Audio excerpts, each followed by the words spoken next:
marmarka qaar dhibaatooyinka ay ku geystaan ehelkaaga ayaa qof aad isbarateen kaa daaweynayo marna isma dhihin. Noloshu waa cajaa'ib, wax walbana way ka dhici karaan. Waayo imtixaanka adduunyada marba dhan ayuu kaa soo galayaa, laakiin wax walba sabar iyo dulqaad ayaa loo baahan yahay.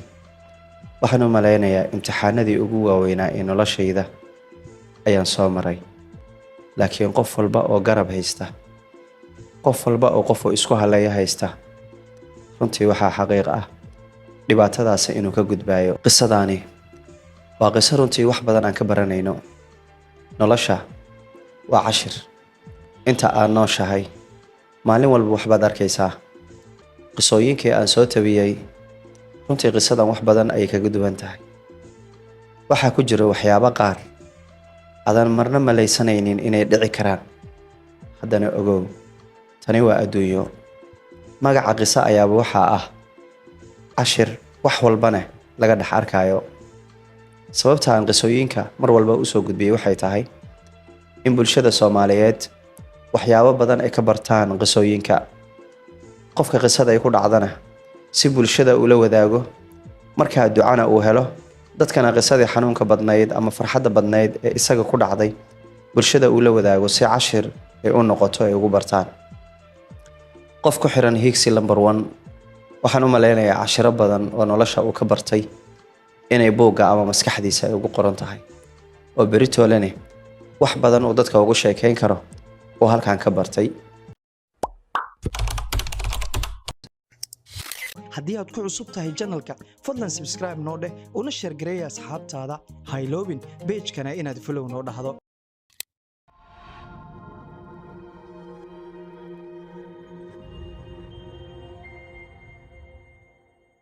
qisadan waxaa ila soo wadaagay wiil ku nool dalka South Africa. Wuxuu dhahay waxaan ku dhashay Goday waana ku soo barbaaray. Runtii nolosheena bilowga hore waxay ahayd nolol aad isaga liidatay, qoys aad sabool u ahne waanu hayn.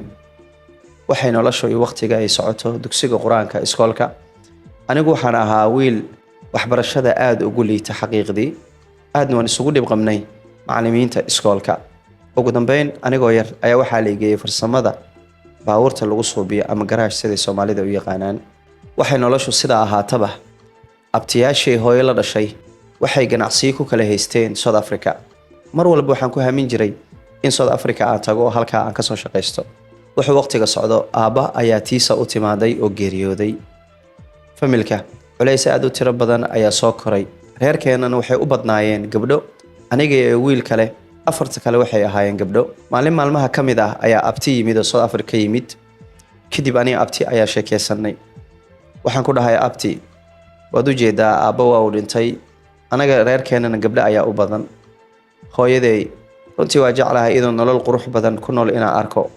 Abti, hadday suuragal tahay waxaan kaa rabaa abti inaad South Africa i geyso, lacag walba oo igu baxdo abti diyaar waxaan u ahay bil walba inaan lacag iga goosato. Abtigay wuxuu igu dhahay waa yahay.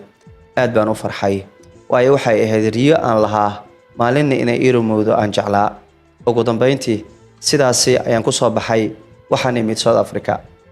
Go'aan waxaan ku qaatay in nolosha hooyaday dhibaatadaas iyo silacaasi sida aan ugu bixin lahaa falankeeda aan galo.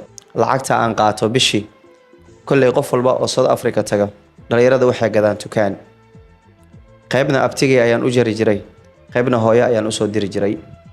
Runtii gabdhaha ila dhashay waa la kala guursaday dhammaantooda. Walaalkay isagana South Africa ayaan keenay. Waxaan go'aan ku gaaray in nolosha marka ugu horeyso hooyaday aan bedelo, kadib anigu markaa kadib aan nolol subsado. Waxay nolosha socoto 2 sano marka aniga walaalkay wada joognay South Africa ayaa maalin maalmaha ka mid ah ayaa qolo burcad waxay soo weerareen dukaankii oo uu iibinayay walaalkay. Halkaa waxaa ku geeriyooday walaalkay. Runtii garabkaygii ayaa halkaa ku baxay. Waana dareemi kartaa hal wiil oo kula dhashay markuu ka geeriyoodo. Sidaas ay tahay anigu waxaan iska sii watay noloshii adkeed ee aan ku shaqeynaynay ee geerida mar walba fooda ee noo saarnayd. Waxaan go'aan ku gaaray geeridii walaalkay kadib lacagta abtin aan iska magay in lacag walbo aan shaqeeyo hooyo aan usoo dhiibto. maalin maalmaha ka mid ah ayaan hooyo soo wacay. waxaan ku dhahay hooyo macaan, runtii maantay walaal galab ii ah ma lahan. sidaasay tahay anaga xaaladda aan ku shaqayno waa mid iska liidata. saacad walba dukaankana lagu gubi kara na lagu dili karaa intaba. waxaan rabaa wixii maanta ka bilowdo bil walba wixii aan shaqeeyo inaan adiga kuu soo dhiibo. hooyo wixii xaqaaga ka baxso inta kalena hooyo ii aruuri, waayo aniga hooyo meeshaan aan joogo saacad walba ayaan ku geeriyoon karnaa, ama in nala dilo ama in dukaankana lagu gubo. haddii aan dhinto si adigu xoolahaygaad u hesho, haddii aan noolahayna beritoole mustaqbal aan ugu suubsado. bil walbo hooyo lacagteeda iyo lacagtii waan isugu dari jiray. hooyadii ayaa qasnad ii ahayd. wuxuu waqtiga socdo runtii 5 sano ayaan hooyadii lacagta ku gurbinayay. aniguna waxaan joogaa South Africa 8 sano. xaqiiq waxaa ah inaana intaas gabar aana shukaansanin, wax mustaqbalna aanan fiirinin. laakiin maalin maalmaha ka mid ah ayaan fikiray. aniguna waxaan go'aansaday wadadii aan aniga aabbo ku noqon lahaa inaan ku dadaalo. runtii aad bay u yar tahay in gabar aad ka barato South Africa, waayo gabar walba oo South Africa joogto 99% gabdho la qabo oo nimankooda keensadeen oo kaliya waaye. runtii meesha ugu sahlan ee aan wax ka baran kara waxay ahayd inaan social media isku dayo inaan gabar ka barto. aad waxaan u isticmaali jiray Facebook. baaritaan dheer kadib waxaan go'aansaday gabar aan sawirkeeda aad uga helay inaan gabadha barto. waxaan ku darsaday Facebook-geeda. ugu dambeyn way aqbashay. salaan kadib waan iswareysanay. waxay ii sheegtay in gabadhaas ay joogto magaalada Muqdisho. aniguna waxaan u sheegay South Africa inaan joogo muddo 8 sano ah, halkii aan isku baranay. waxay ii sheegtay inaan wax xiriir lahayn aanan la qabin, laakiin hore xiriir ay u soo bisay ee guuldareysatay. anigu nolosheedii ayaan ugu sheekeeyay. waxaan ku dhahay nolosheeda wax xiriir maana soobinin, waayo duruuf adag ayaan ku soo koray. kadibna South Africa ayaan 8 sano joogaa. 8 sano runtii waan shaqaynayay, laakiin wax guur ah iyo wax mustaqbal ah kuma aan fikirin. waxaan rabay marka ugu horeyso inaan dhaqaale suubsado, laakiin 8 sano kadib waxaan go'aansaday inaan mustaqbal yeesho, waayo naftaan meesha loo soo jiro lama yaqaano. walaalkay ee aan keenay South Africa runtii wuxuu ku geeriyooday South Africa. dukaankii uu gadaayay ayaa lagu soo weeraray. aniguna waxaan ku fikiray war adduunyadan amartida ku tahay markaa ka tagaysid u yaraan adigoo aabba ah ubadkaaga ka tag. sidaasaana go'aan ku gaaray. adigaana gabadha aan bartay aan noqotay. bal ka waran haddaan labadeena xiriir yeelano. waxay igu dhahday runtii gabar walba iyo wiil walba waxay u joogaan xiriir iyo mustaqbal inay yeeshaan, laakiin ragga Soomaalida aad bay u adag tahay in la aamino, waayo midkaad aaminto a ku kalsoonaato wuu ku qiyaanayaa, wuu ku xumeynayaa, meel cidlane wuu kaaga tagayaa. markaasaa waxaan ku dhahay inta badan waan maqlaa gabar ayaa la dhaawacay, gabar ayaa la xumeeyey, laakiin aniga haddaan xaqiiqda kuu sheego 4 gabdhood ayaa ila dhashay. marna ma jecli in gabar la xumeeyo ama la dhibaateeyo, waayo noloshaydaba hore xiriir umaana soobinin. sababta ugu weyn aan xiriir hore ugu soobinin waxay ahayd haddiiba aan gabadha farxad siin karin, haddii aan nolol siin karin, inaan waqtiga ka luminin. laakiin maantay mustaqbal ayaan diyaar u ahay. runtii ma u malaynayo inaan ku dhaawaci doono, kuna xumeyn doono ma u malaynayo. ilaahay dartiisa igu aamin. waxay dhahday qofkii ku dhaho ilaahay dartiisa igu aamin, qofkii aamini waaye ayaa ka daran. waan ku aaminay, diyaarna waxaan u ahay xiriirkaaga. runtii halkaas waxaa iga bilowday xiriirka. si fiican umaanan aqoonin shukaansiga, laakiin gabadha waxay ahayd gabar aad u wanaagsan. runtii mar walba naxariis aad u tiro badan iyo sheeko farxad ayaan ka helay. wuxuu xiriirkeeni socdo 2 sano ayuu xiriirkeeni socday. South Africa 10 sano ayaan sidaa ku joogaa. maalin maalmaha ka mid ah ayaan hooyo soo wacay. waxaan ku dhahay hooyo, waxaan rabaa inaan arinku sheego. hooyo muddo 2 sano ah gabar ayaan isbarannay oo xiriirna aan leenahay. markaasay waxay igu dhahday hooyo, ma halka aad joogto ayay joogtaa? waxa ku dhahay maya hooyo, gabadhaas waxay joogtaa Soomaaliya, qaasatan magaalada Muqdisho ayay joogtaa. qadka ayaan iska barannay. markaasay waxay igu dhahday hooyo, gabdhaha qadka laga barto waa gabdha aad u xun, soo moogid.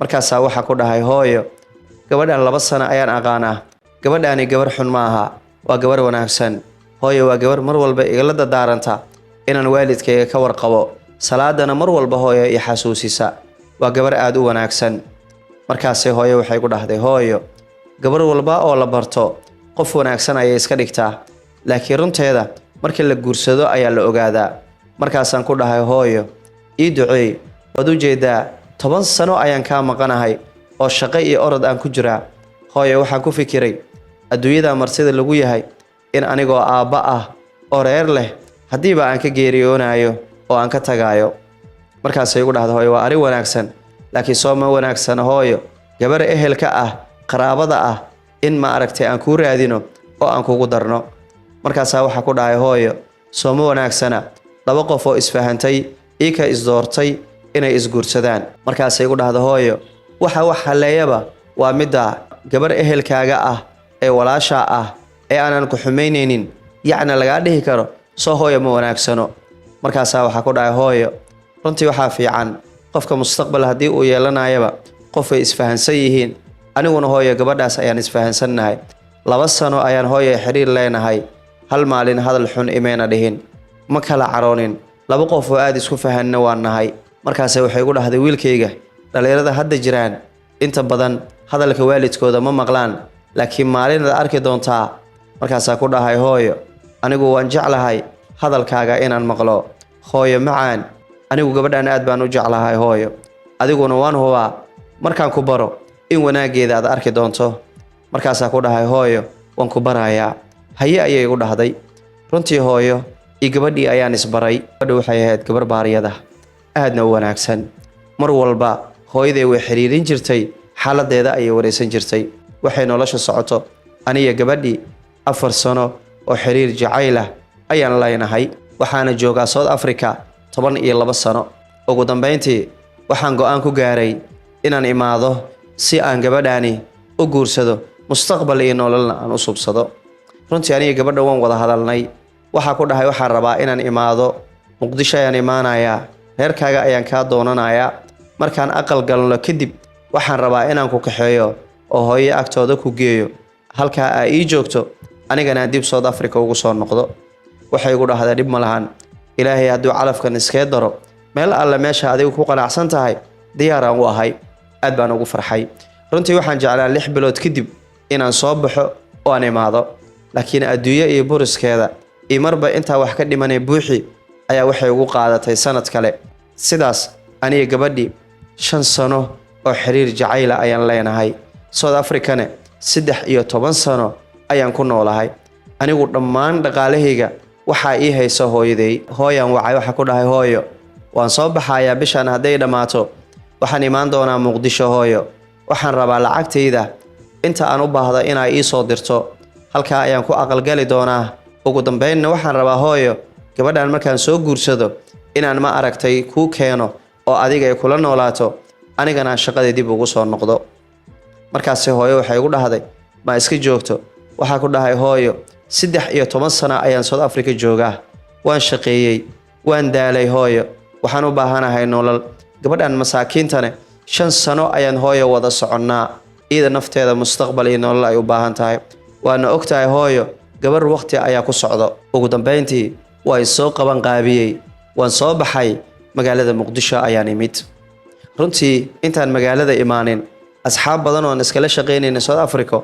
ehelkooda ay degan yihiin magaalada Muqdisho ayay igu xireen dad sidaasaan magaalada ku imid ugu dambeyntii gabadhii 5 sano aan isjecleen ee aan telefoonka ku wada hadlaynay ayaa si live ah isku aragnay runtii gabar aad jeceshahay ee 5 sano xiriir aan lahaydeen aadan is arag markaad is aragtaan farxadda waad dareemi kartaa ugu dambeyntii ehelka ayaan u kaxaystay oo gabadhii ayaan doontay runtii reerku waxay ahaayeen reer aad u wanaagsan nasab ah gabar in laga doontana aad u qurux badnayd runtii si qurux badan ay reerkii ii soo dhaweeyeen xaqiiq waxay ahayd reer aanan wax dhaqaalaha igu xijaynin idana waxay igu dhahday wixii aa awoodo iyo sida aad ugu tala gashay arooska unbuu u dhacayaa wax shardi ah iyo sidaa igu dhig iyo meel hebel igu dhig intaba aan ku dhahayo male wixii aad awoodo waalidkayga ducahaan ugu geey aniguna wixii aad ugu tala gashay ee aad isleedahay xaaskaaga siiso diyaaran kugula ahay sidaan u aqalgalayno aniguna nin shaqaystay oo 13 sano shaqaysanaya waan ahay gabadhaana 5 sano xiriir qurux badan oo farxad ah way siisay qofka ku wanaajiya mar walba la wanaajiya waxa ku dhahay noloshaydii alxamdulillaah maantay lacag la'aan ima hayso muhiim waxa ah maantay waa maalintaada wax alle waxa ku faraxsan tahay iyo arooska sida u jeceshahay xabiibi ii sheego diyaar waxa u ahay inaan ma aragtay ku soobiyo waayo wax walba waxa iga qiimo badan 5 sano aad ii sabartay jacayl farxadaad i siisay kalsooni badan aad i siisay intaas wax walba iga weyn anigii waqtigii aad i siisay kuma soo celin karo laakiin dhaqaale walba oo maanta baxo bari waan keeni karaa oo waan shaqaysan karaa xabiibtii ugu dambeyntii waxaan isku fahanay qaabka arooskeena uu dhacayo markaan wax walba isla qiimeynay kadib hooyo ayaan wacay waxaan ku dhahay hooyo macaan gabadhi waan doontay waa la siiyay hooyo waxaan rabaa inaan gabadhi la aqal galo hooyo macaan wad ogtahay adiga qasnadayda ah hooyo waxaan rabaa in lacag 6,000 ah ay soo dirto kadib hooyo waxay ugu dhahday hooyo bari waa axad ee isniinta ayaan lacagta ku soo dirayaa waayaha ayaan ku dhahay hooyo isniinta markii la gaaray subaxii 4 saac ayaan hooyo wacay hooyo telefoonkayga ma qabanayso dhowr mar ayaan wacay telefoonkayga qaban weysay kadib gabar walaashay ah ayaan wacay waxaan ku dhahay abaayo hooyo ayaan saakay dhan wacay waxaana ku balansaneen in lacag ay ii soo dirto hooyo telefoonkayga qaban laadahay bareerkii u tage ogow marka gabadhi waa gabar la qabo oo xaafadii geesay ka degan tahay laakiin iyadii hooyo islama deganeyn kadib gabadha walaashay hooyo ayay wacday hooyo telefoonka ka qabatay hooyo aboowa kugu soo daalay telefoonka ka qabo haye ayay ku dhahday kadib gabadhi walaashay ayaan wacay waxay ku dhahday hooyo waa u sheegay oo telefoonka iga qabatay aniga wacay ayay ku dhahday ee kuma soo wicin miya maya ku dhahay hooyo ima soo wicin laakiin dib ma leh aniga hadda wacayo sidii ayaan hooyo ku wacay hooyo telefoonka iga ma qabanayso gabar walaashay ah oo hooyo isla joogeen oo markaa la soo furay guriga ku nooleed hooyo isla noolaayeen ayaa haddana wacay iga ma qabanayso gabadhi dib ayaan gabadhi walaashay u soo wacay waxa ku dhahay hooyana iga ma qabanayso abaayana iga ma qabanayso wixii jirana ma aqaano anigana muqdisho hadda joogaa waad ogtahay gabadhi waan doontay oo wax walba waan ku balannay hooyan waxaan ku dhahay hooyo lacag ii soo dir waayo waad ogtahay qasandeeda aniga waa hooyaday markaas waxay u dhahday aboowe dhib ma leh aniga 10 daqiiqo kadib tagaya xaafadda hooyo anigaana ku soo wacayo oo wixii jiro soo ogaanayo sidii gabadha walaashay ku baxday oo xaafadda hooyo ku tagtay gabadhi walaashay ayaa isoo wacday waxay ku dhahday walaalkaygiyo sidee wax u jiraan hooyo waan u imid oo waxaan ku dhahay hooyo walaala kugu soo daalay maxaa telefoonka ugu qaban laadahay hooyo waxay igu dhahday kama qabanayay kaas telefoon waana habaar qabe imana soo wici karo ee aboowe adii hooyo maxaa idin dhaxmaray gadaashay markaas ku dhahay anii hooyo waxna dhaxmara ma leh oo markaa arinta u sheegay oo lacag rabaa aan ku dhahayne waxay igu dhahday hooyo bari waa axade isniinta ayaan ku soo dirayaa sidaas anii hooyo ku balansaneen anii hooyo waxbana ma dhaxmarin ee hadda igu dhiib hooyadii anigoo maqlaayo ayaa tiri maya lama hadlaayay gabadhii wax leedahay hooyo muxuu ka halay waad ogtahay hooyo walaal muqdisho jooga aroosu halka uu jooga adaana qasandiisa hooyo wiilka ka qaba telefoonka ama hooyo hol la hadal hadii aadan la hadleenin hooyo wiilka lacag uu ka sugaya lacagtiisa adiga haayo waan ognahay hooyo lacagta keen markaas waxay tiri wax lacag aniga u haayo oo jirta ma leh wallahi waan naxay aad u qaracmay waayo 13 sano aan South Africa joogo $1 kuma ana keedsanin South Africa bil walba lacagta hooyaan u soo dirayay biilkeeda ka jaro inta kalena haayaan dhahayay 13 sano wax alla waxaan shaqeeyo hooyadii ayaa ii haysay maanta hooyadii waxay leedahay telefoonka ma qabanayay wax lacag u haayana ma leh runtii arintu waxay ugu noqotay arin muruga ah walaashay si walba ay hooyo u la hadashay maya markay ka soo tagtay soo wacday igu tiri walaal maxaa qaldan anigu waxaan fahmi la ahay hooyo qof wax isdib marinayo ayay u egtahay waayo aniga xataa marka hadalkaaga ku soo qaado way dhibsanaysay hooyan ku celceliyay 2 maalin ayaan hooyo wacay markii hooyo telefoonka iga qaban weysay aniguna dadkii aan la soo balamay oo gabadhii guurkii wax walba aan ku heshiinay lacagta ku bixi lahaa xataa aan maaragtay isku fahanay kadib waxaan go'aansaday inaan abti waco wali abtigii geeyay South Africa oo lacagtiisa aan u magay abti ayaan wacay uuna ogaa inaan aniga muqdisho joogo oo aroos aan maaragta halkaa u tagaayo abti ayaan wixii dhan u sheegan ku dhahay abti gabadhii waan doontay waa la i siiyey waad ogeedo hooyo ayaa qasandeeda ahayd hooyo haddii aan ku dhahay lacagtaasaan rabaane isniintaa kuu soo diraya igu dhahday kadib hooyo telefoonka way iga qaban weysay abaayana si lamid ah waan wacay way iga qaban weysay kadib ayaan abaayo kala wacay way iga qabatay iyadiyaa u tagtay hooyo waxay dhahdeen lama hadlaayo wax lacaga u haayana ma leh hooyana waa ku daalay aniguna magaalada muqdisho waxaan u joogaa aroos abti macaan bal hooyo la hadal abtiyaa hooyo wacay wuxuu yidhi walaal see tahay waan fiicanahay ee waa og tahay wiilkaagii muqdisho joogaa aroosuu u joogaa dhammaanteenna waa wada ognahay in qasnadiisa adiga aad tahay ee wiilkii lacagu kaa sugaya wiilkii la hadal lacagtiina u dir markaasee hooyo waxay ku dhahdaa abti halkani waa hooyga qisooyinka ahiigsi lambar 1 mar walba waxaan kuu soo gudbiyaa qisooyin xaqiiqa kuwa muruga oo qalbigaaga taabanaya kuwa aad ku farxi doonto iyo kuwa aan ugu talagalnay bulshada inay ku cimri qaataan mar walba waxaan diyaar kula ahay inaan bulshada u soo gudbiyo qisada adigu kugu dhacday xanuunka badan ama farxadda badan ee qalbigaaga ka guuxayo